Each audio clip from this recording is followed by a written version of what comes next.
Yo, what's up guys, welcome back to some more reaction videos. Today we're gonna react to a death battle between Darth Vader from Star Wars versus Obito Uchiha from Naruto. Now, as always, before the video starts, if you enjoyed this video, be sure to give it a thumbs up, subscribe if you haven't already, plus the notification button so you won't miss any of my future videos.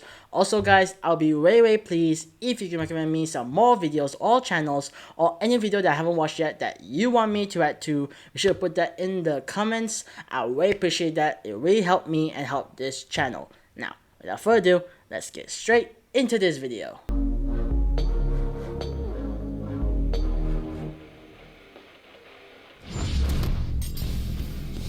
Darth Vader, Dark Lord of the Sith.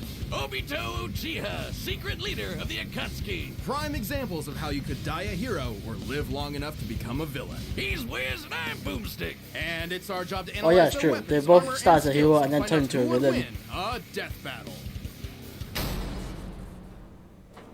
A long time ago in a In a galaxy galaxy far, far away. the Iron Fist of the Galactic Empire ruled everything. All thanks to the super powerful super murderer Darth Vader. But beneath his spooky mask lay the husk of former nice guy Anakin Skywalker. As a child among the harsh wastes of Tatooine, Anakin longed to one day free his fellow slaves as a heroic Jedi.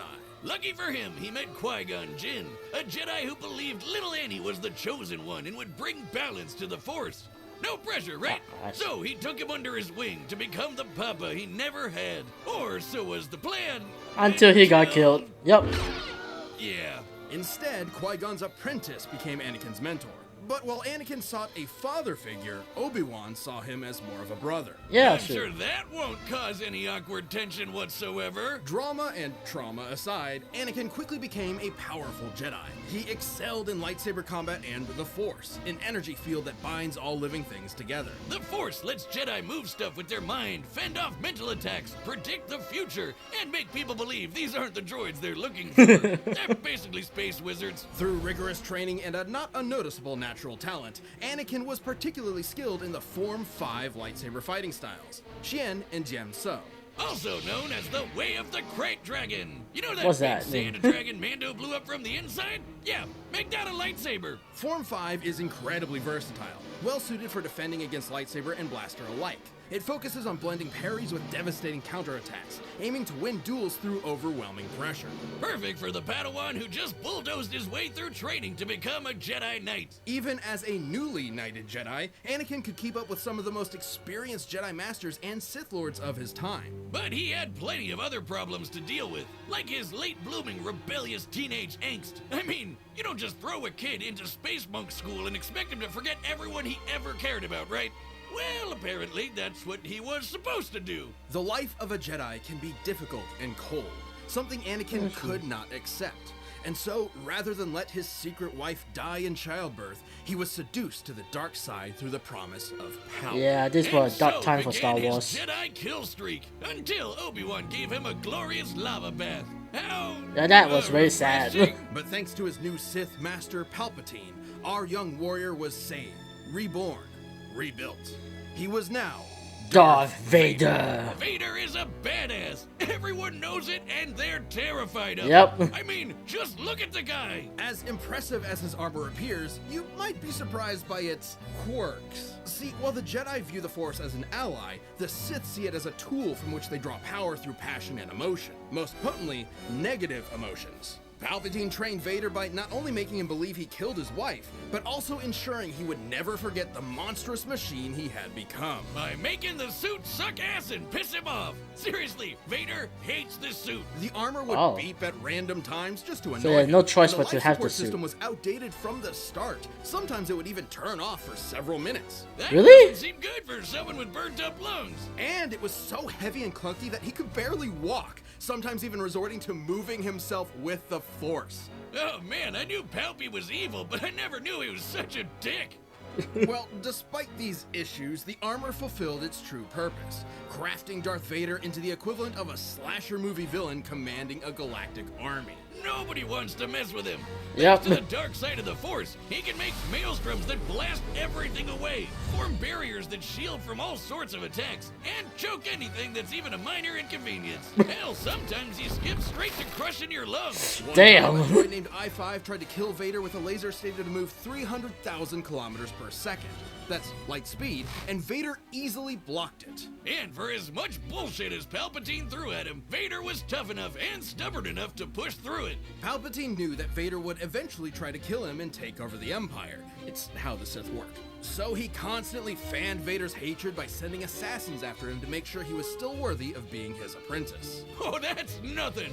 One time, he blasted off most of Vader's robo limbs, destroyed his armor, traveled Really? back on the lava planet, and told him to make his way back without the Force. An What? impossible task, yet one Vader accomplished. Yeah, because Wow. he really wants to kill Palpatine. And that hatred is apparently useful in keeping Force wielders alive, and has sustained many Sith in conditions that would otherwise kill them. I'm sorry, Liam Neeson.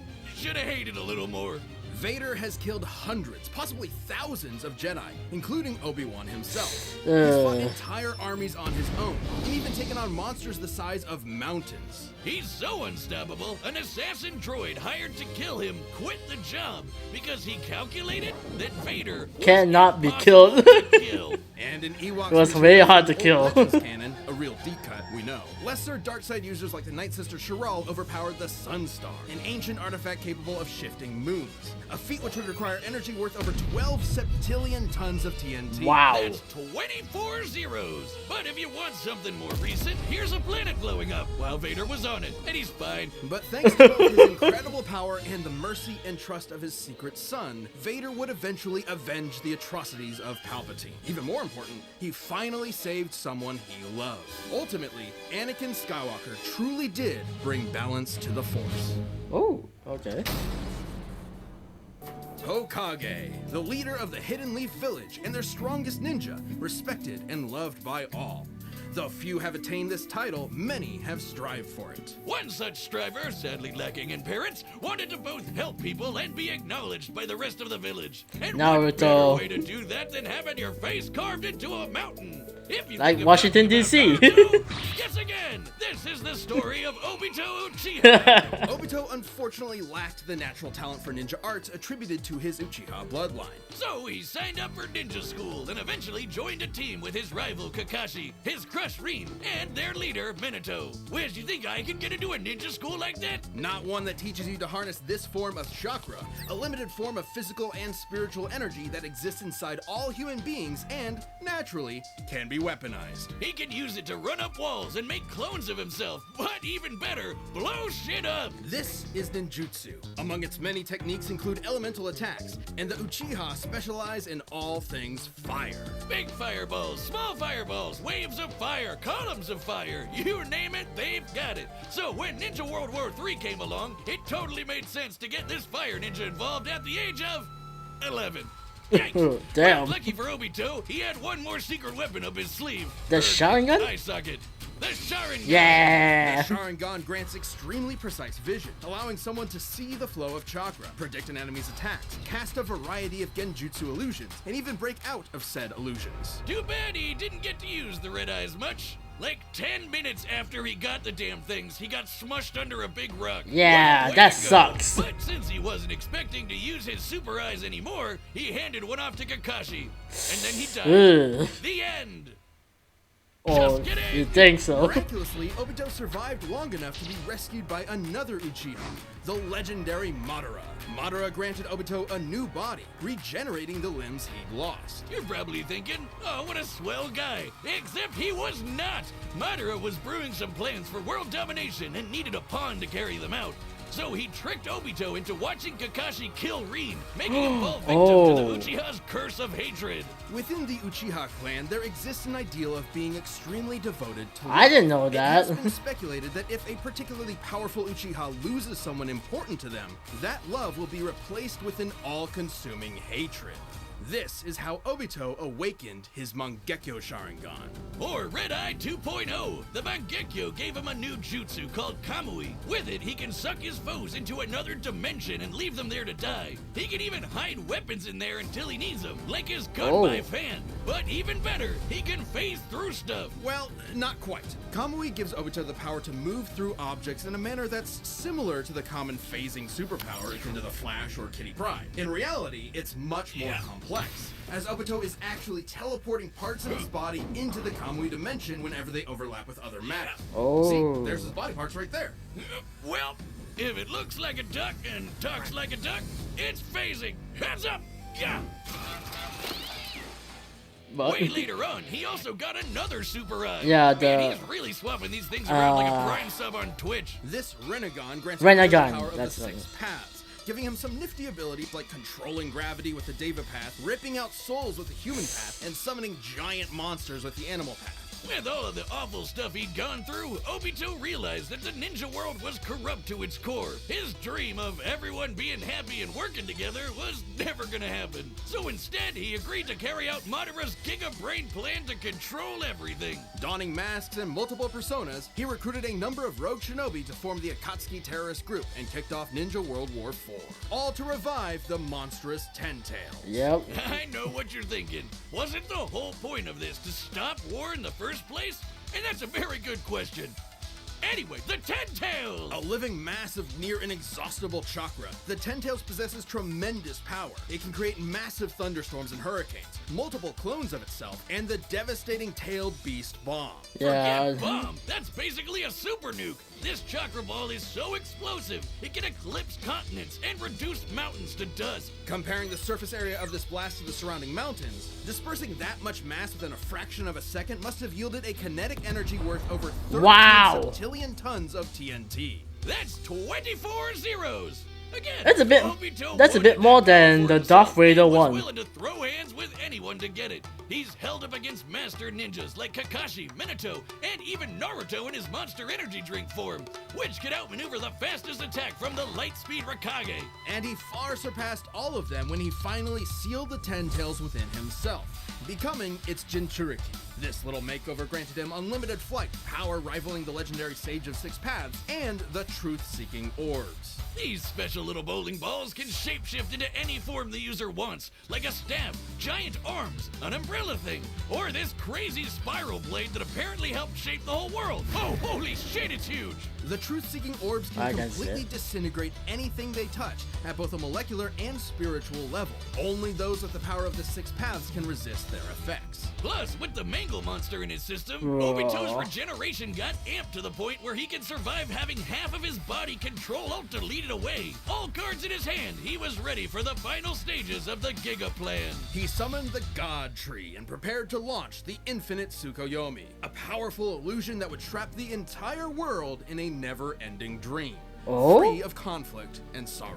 But the violent cruelty of the ninja world could only quiver in fear when the anime protagonist walked in the room. After getting one-two'd by some talk no jutsu, Obito saw within Naruto the spirit of his former self, someone who was always trying to help others. And they'd say his heart grew 3 sizes that day. Obito joined Naruto and Kakashi in saving the world, giving his life. Wow, what a turn around, huh? And in his last moments, he entrusted them with reaching the dream he had so long ago. To become the Hokage. of which they both succeeded. Though he may have lost his ninja way, Obito Uchiha overcame his hatred and helped realize the world he wanted. Alright, the combatants are set. We've run the data through all possibilities. It's time for I think I will be on Obito's side for this one though. I think he's got more edge than Darth Vader, I think. We'll see though. Your fear, your anger, and a power. I will be taking it. How? Power will save this cursed world. You'll have to pry it from my cold, dead hands. Then you will die. What? Yep, that's the Force, buddy. Oh, wow. All too easy. I expected more. I won't disappoint.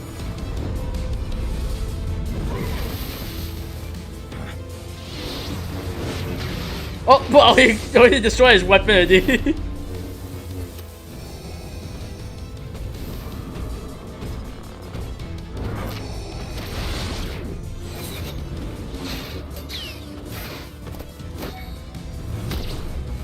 What is this?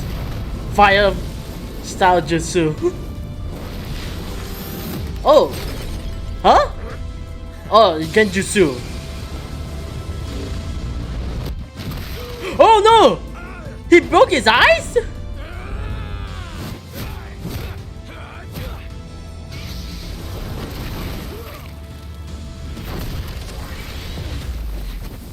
Ooh! You've lost your humanity as well. On the path of the dark side, it is inevitable. Oh wow, he's releasing the 10 tails already? Can Darth Vader survive this? No way! He's holding back the tail piece and he's absorbing it? Oh my god!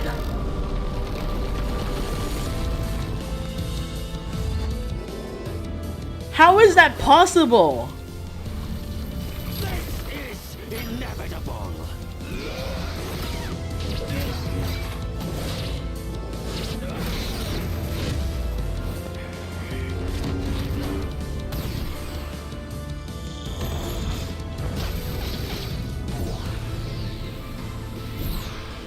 Oh! Oh, it took out his arm! Oh!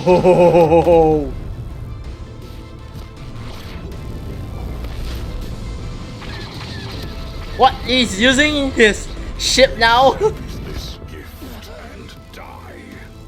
Too late. Oh? Oh, he's releasing the thing.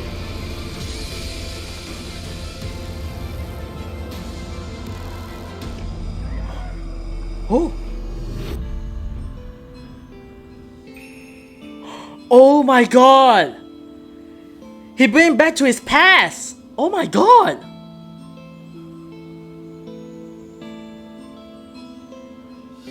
Padme! You are liberated from hell.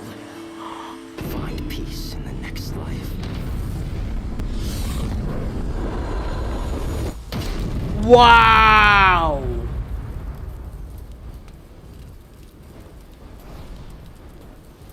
Is that it? Oh, that's it! Oh my Well, god! Vader may have been able to beat Obi-Wan, but he just couldn't handle Obi-2. This was a fairly complex matchup. Both Darth Vader and Obito were roughly even in power and speed, so it truly came down to their skill and arsenals. And boy, did they have some deep bags of tricks. Even some of the same tricks. Both could fend off mental attacks. Both could move things around with their minds. And they both even had options to instantly kill each other. Vader could simply force crush Obito's body, but Obito could just as easily rip out Vader's soul. However, Obito had a few more impressive options available to him, edging out just enough to earn a win. For starters, Kamui made Obito extremely difficult just to touch, let alone injure. And as a Jinchuriki, he could regenerate from half of his body getting destroyed. While the dark side could help Vader survive extreme conditions, it obviously can't regrow limbs. Yeah, Plus, that's thanks true. to his wide array of jutsu, Obito would eventually overwhelm Vader. While chakra may normally be a limited source of energy, unlike the Force, the 10 tails provided Obito with an unlimited supply. And since chakra is Oh both yeah, spiritual and it's physical unlimited energy, supply of this chakra, means Obito damn. would be able to fight on indefinitely. Last but not least, Vader's preference for lightsaber combat means that he'd be up close and personal with Obito, right? Which left him vulnerable to getting disintegrated by one of the many truth-seeking orbs. Or even worse, sucked up into the Kamui dimension. Yeah, don't forget about that. Not only would he have no way out, he probably wouldn't even be able to tap into the Force while stuck there. Game over.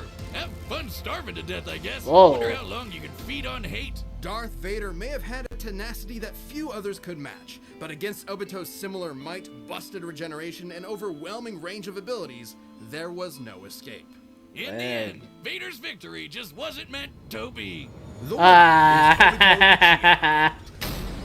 Okay, so that's the end of the video of the death battle between Darth Vader versus Obito. Like, I mean, holy crap, what a battle to see. So yeah, I almost like nothing to say other part that in this battle, the one few things that Obito has an edge between Darth Vader is that he has regenerative power because due to his like infinite chakras, and that Darth Vader cannot regenerate his body. He's like, some part is his robot, but then his organs are not that fast reproductive. So it's already confirmed that Obito can still fight on, even that Darth Vader is like injured enough, so it's already a win for Obito. Plus, they also mentioned that Obito has more arsenal than Darth Vader, because Darth Vader only has like the Force, the Saber, and some other stuff lah. But other than that, Obito has more arsenal than Darth Vader, so it's already kind of a win for Obito already lah. Plus, I also want to mention that when Obito fired the Tail Beast Bomb,